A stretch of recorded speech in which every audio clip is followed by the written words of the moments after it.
Big breaking political news overnight. The Biden blowout.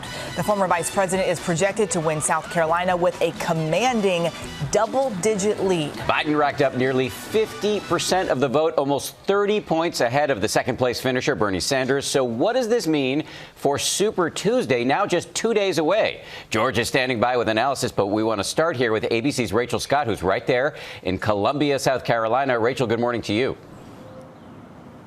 Dan, good morning. Joe Biden was betting on this state for a comeback. In his 3 presidential runs, this is the first time he is walking away from a primary contest as the winner, and his victory in this state resetting his campaign and reshaping this race.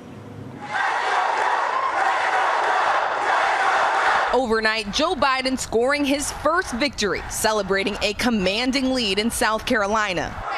Now, thanks to all of you, the heart of the Democratic Party, we just won, and we've won big because of you. And we are very much alive. And with renewed confidence, taking on the frontrunner, Senator Bernie Sanders. Most Americans don't want the promise of revolution. They want more than promises. They want results. Biden holding a double-digit lead over Sanders, the former VP overwhelmingly winning over black voters, who made up the majority of the electorate here.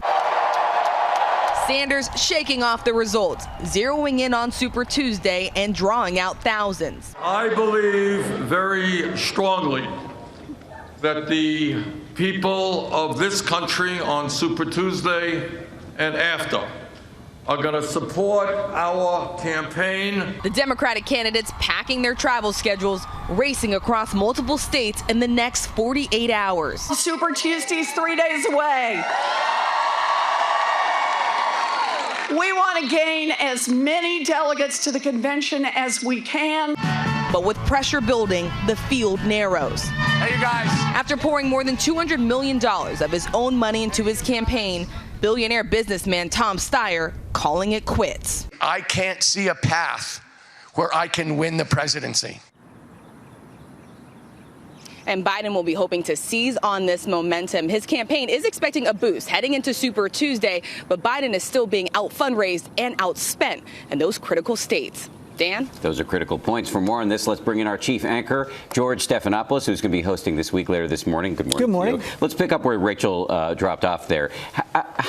This was an impressive showing, no question about it, but how strong is he going into these Super Tuesday states, Biden? Well, that's the big question right now, because he's going to be fighting from behind in those 14 Super Tuesday states. His hope right now is that the victory in South Carolina translates into victories or very close seconds in those states, particularly in the South, that have large African-American populations: Virginia, North Carolina, Arkansas, Alabama, and Tennessee. He's going to have very, very strong showings there in order to have a good night, because right now Bernie Sanders is ahead in most of the states. He just announced he's raised $46.5 million in the month of February, and he's way ahead, most importantly, in the state of California, which is far and away the largest treasure trove of delegates on Tuesday. If you're Biden this morning, I would imagine the one of many X factors you're looking at is Michael Bloomberg.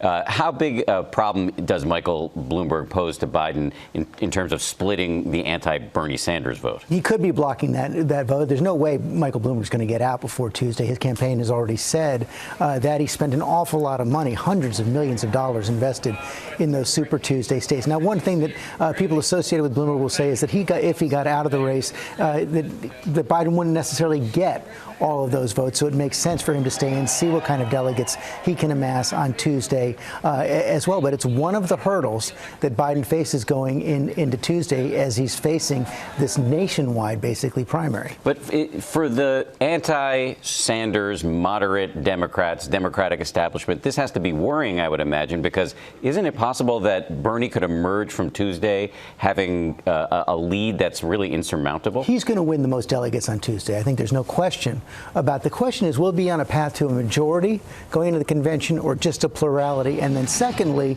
after Tuesday, does it feel more like a two-person race? If Biden does well in the South, will the other candidates like Amy Klobuchar, Pete Buttigieg, Elizabeth Warren be forced maybe to end their campaigns if they don't pick up delegates? And then if you have a one-on-one race, that could go on for some time. If Bernie does emerge as the nominee, how much of are there there warning signs in the results we saw in South Carolina and perhaps what we'll see on Tuesday in terms of his support in the African-American community? Well, that's the biggest question for Bernie Sanders right now. He says he can build out this huge coalition, but he's getting trounced among the most loyal core supporters of the Democratic Party by Joe Biden. That's one of the things we're going to be watching on Tuesday night. How does he do with the African-American community across the board? George, thank you very much. We should note that you will be leading our coverage Tuesday night. Thank you very much. And speaking of George, he's got a big show coming up this morning. You should tune in later this morning to This Week. George will go one-on-one with presidential candidates Joe Biden and Bernie Sanders. Plus, for the latest on the coronavirus, George will be sitting down with Health and Human Services Secretary Alex Azar. That's all coming up on This Week. And as I said, on Super Tuesday, we'll have special coverage of the 15 contests across the country beginning at 8 Eastern with George. Thank you again, George. Well, hey there, GMA fans. Robin Roberts here. Thanks for checking out our YouTube channel. Lots of great stuff here. So go on, click the subscribe button right over here to get more of awesome videos and content from GMA every day, anytime. We thank you for watching, and we'll see you in the morning on GMA.